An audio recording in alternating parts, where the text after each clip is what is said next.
E não é que teve seleção sul-americana que não ganhou absolutamente nada nos anos 80 e 90, mas que ainda assim foi digna de grandes homenagens e está imortalizada nesta Copa do Mundo de 2018? Venga muchachos, yo hoy voy a pagar toda la cuenta para ustedes. Hay mucha bira para nosotros. No, Itaipava, que desgracia. Agora vamos jogar un dominocito.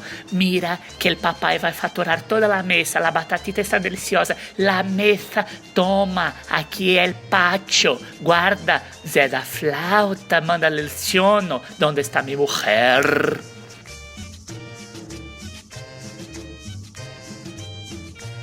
Meus magos e magas, antes de qualquer coisa, já vou pedir pra vocês, mete o pé no like, não esquece de compartilhar com seus amigos, vamos ver se a gente consegue bater o recorde de likes desse vídeo aqui de visualização. Minha meta são 5.000 views, 2.500 likes pra esse vídeo, compartilha com seus amigos pro canal continuar crescendo, beleza?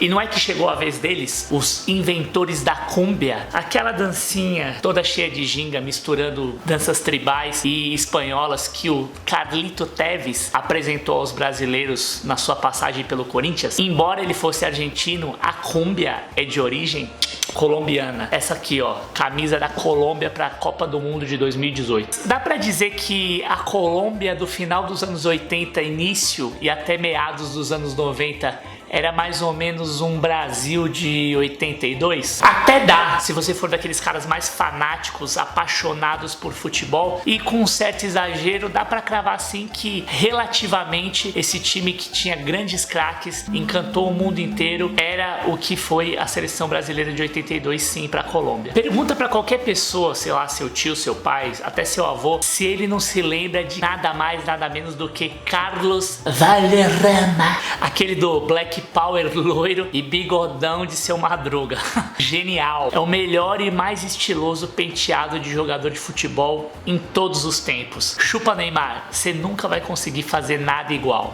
Mas além dele, essa geração que foi estrelada tinha também o Freddy Rincon, que era um volante, que atuava também como meia e até chegou a atuar como atacante várias vezes, chegando como elemento surpresa. Isso que o Paulinho faz na seleção brasileira, o Rincon, ó, já fazia mais e melhor nos anos 90. O cara era um cracaço e fez uma grande carreira aqui no Brasil também, atuando por Palmeiras e principalmente pelo Corinthians. Sem falar no Asprilla, que era um puta do atacante, também jogou no Palmeiras, mas mais pro final da carreira. Faustino Asprilla, ou Asprilla. Obviamente a gente nunca jamais poderia falar de Colômbia e não lembrar dele. René Higuita, el Escorpione, el Loco ou el Caseiro, que tinha uma puta habilidade, jogava muito bem com os pés, mas era pancada na cabeça, louco, alucinado, fez a Colômbia ser eliminada da Copa ao sair driblando nada mais nada menos que o Roger Milá, o principal jogador da história de Camarões até hoje. Meu, cara era insano e foi ele que fez aquela defesa emblemática do Escorpião no amistoso em Wembley contra a Inglaterra em 1995. Essa defesa que você já deve ter visto aí milhares de vezes, todo mundo que acompanha futebol sabe qual que é. O que realmente fez desse time ser tão aclamado e elogiado por todo o mundo do futebol entre 90 e 94 principalmente é o jeito de jogar, a ginga, a graça, a beleza, a habilidade com que os caras criavam as jogadas, realmente encantou todo o mundo do futebol. Eles foram realmente virtuosos naquele período, mas faltou um título para coroar essa geração que ficou marcada na história do futebol mundial, imortalizada. Pra você ter uma ideia, esses caras teve um jogo de eliminatória em 93 que eles foram enfrentar a Argentina lá no estádio Monumental, o estádio do River Plate. E eles já tinham tido um jogo anterior que ganharam da Argentina na Colômbia e a Argentina estava mordida e precisava muito se ganhar esse jogo para se classificar sem precisar da repescagem para a Copa de 94. E aí, obviamente, a Argentina era a ampla favorita jogando em casa, mas velho, os caras deram um pau, mais um pau de gato morto nos caras, 5-0 fora os ameaços, drible, chapeuzinho, jogada ensaiada, gol de tapa, gol de cavada, assim, foi uma humilhação. E a torcida argentina vaiou a seleção argentina no final e aplaudiu, cara, aplaudiu a seleção colombiana. Você imagina se isso seria possível na América do Sul hoje, ainda mais naquela época também que você tinha uma puta rivalidade, mas a Colômbia não era tipo um time de grande importância no cenário mundial, principalmente da América do Sul, né, ficava atrás de Uruguai, Brasil, Argentina, até do Paraguai. Eles começaram a ganhar corpo depois de 89, quando o Atlético Nacional ganhou a Libertadores e serviu de base para essa seleção. Mas vamos lá, o que interessa interessa e o que trouxe você aqui. A Adidas tá dando foco e ênfase nessa questão do heritage, que eu já bati aqui várias vezes, e que não poderia ser diferente com a Colômbia, muito embora eles não tenham um título mundial, mas essa geração ficou marcada e realmente até o estilo, quando tudo tá acontecendo de uma maneira bacana, até a vestimenta, tudo que tá em volta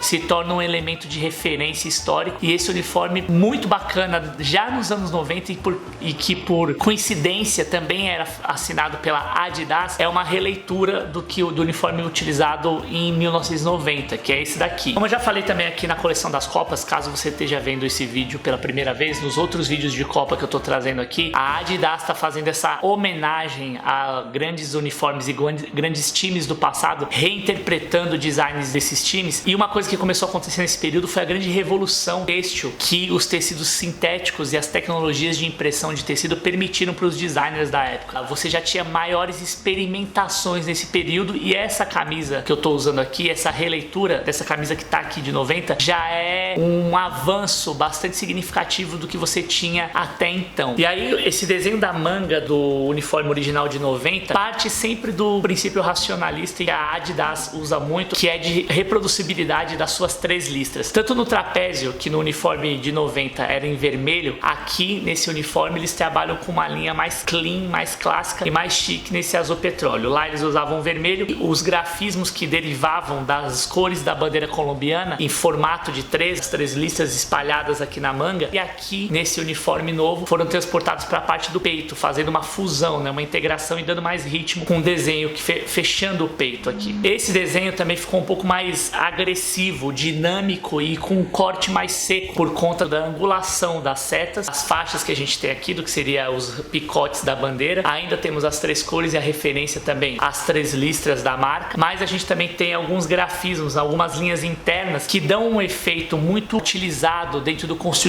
construtivismo russo, que é a escola clássica estética que serviu de base e referência para todas as criações que a Adidas fez para as seleções que ela está construindo os uniformes nessa Copa de 18. Em relação à estrutura de modelagem da camisa, a gente não tem muitas novidades, né? É o mesmo template que tem sido utilizado para outras seleções como o Japão, a própria Espanha, até no tipo de gola, que seria uma gola careca com esse detalhe de terminação aqui em emenda num corte fino em V inicial, e aqui esse outline que é para obviamente caracterizar, é quase que um friso interno, é um complemento da manga. Aqui faz com que a camisa sambe menos e também dá essa identidade nas cores que estão replicadas aqui nas faixas. Uma interrupção aqui do desenho e a continuidade aqui interna é mais um detalhe que não tem um fundo conceitual, mas uma função de ornamento, de deixar esteticamente mais agradável a camisa. No caso do escudo da federação que tá aqui e também aqui, geralmente ele não tem esse outline aqui, ó, essa linhazinha azul que tá dando volume e contrastando. Por quê? Porque como o amarelo é uma cor clara e o branco sobre o amarelo se amaina, ele quase que se funde, então eles fizeram esse outline aqui para você poder ter o destaque adequado da área de mancha ou do escudo da Federação Colombiana de Futebol. A aplicação da marca, do fornecedor de materiais esportivos, está dentro de um eixo horizontal que a gente sempre fala, e aí você tem a distância do topo e da base entre um e outro. O tom de amarelo também ficou um pouco mais adequado porque é o momento atual, né? Um tom um pouco mais vibrante do que normalmente era o antigo, que era um tom um pouco mais pro mostarda, até mais parecido com o que é o amarelo da bandeira colombiana. E obviamente você tem mais tecnologia para os tipos de pigmentos que tem disponível hoje em dia, as cores de escala Pantone. Obviamente o uniforme usa como base o de 1990, mas claro, ele é um uniforme autêntico, criado no momento presente, ele precisa ter a sua característica própria, o seu Zeitgeist, seu espírito do tempo presente, e eles conseguiram fazer isso aqui com essa versão da camisa. Eu achei a camisa bem bacana, ela é super confortável. Essa aqui é uma camisa M, as mangas também são um pouco mais encurtadas, dão mais mobilidade ao jogador, e dentro daquele conceito que todas as marcas estão fazendo, pelo menos as principais, de que o uniforme esteja cada vez mais ajustado ao corpo dos jogadores, garantindo mais conforto, mais respirabilidade e ao mesmo tempo dificultando que o uniforme seja puxado, implementando questões de performance também.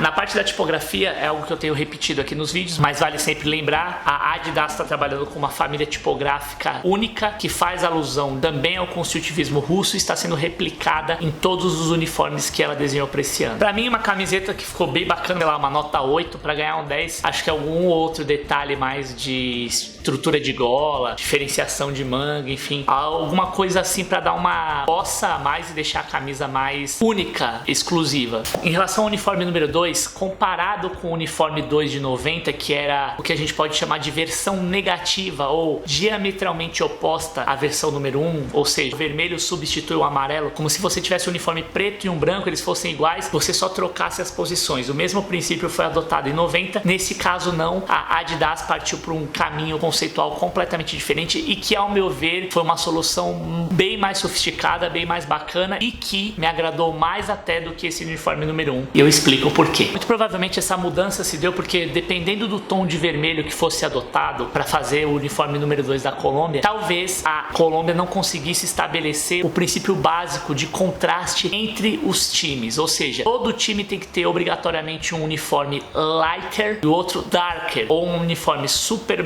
voltado para tons mais claros e outro predominantemente escuro. Se você descaracterizar muito o uniforme tradicional número 1, no caso da Colômbia, que tem a camisa amarela, calção vermelho e os meiões amarelos, ou até calções vermelhos e meiões vermelhos, dependendo da combinação, eles tiveram que optar por uma versão mais pro monocromático, e aí por isso que eles usaram esse tom de azul petróleo com subtons de azul mais claros internos. Esse tom de azul também chama atenção porque, embora ele seja escuro, ele tem uma pegada, ele é vibrante, né? Dependendo da exposição de luz que ele tá nos jogos à noite, ou mesmo nos jogos de dia, até pela característica do tecido, ele fica com uma pegada mais vibrante, não é aquele azul super escuro, denso, fechado, que você chega a confundir com o preto, não. E até pela brincadeira que eles fizeram com os tons mais escuros dentro do uniforme, não empobreceu o uniforme, muito pelo contrário, deu um estilo muito próprio. E conceitualmente esse azul, junto com esse laranja que ficou maravilhoso, é um tom de laranja que seria uma cor de apoio ao que seriam as cores primárias da bandeira colombiana. Esse laranja mais avermelhado, né, mais cítrico, dá conceitualmente uma ideia de frescor, energia e paixão, que são os atributos muito característicos do povo colombiano e da sua torcida de uma maneira geral. Esses grafismos que aparecem aqui nas laterais, paralelogramos aqui, parecem umas pipas, na real, são, né, esses quadrados mais esticados, né, o que a gente chamaria de quadrado, mesmo os mais velhos, a pipa, só que numa posição horizontal, reproduzidas. Ele tem o formato horizontal, mas eles estão num padrão vertical. Essa padronagem junto com essas linhas é uma representação estilizada aos lenços típicos do povo colombiano quando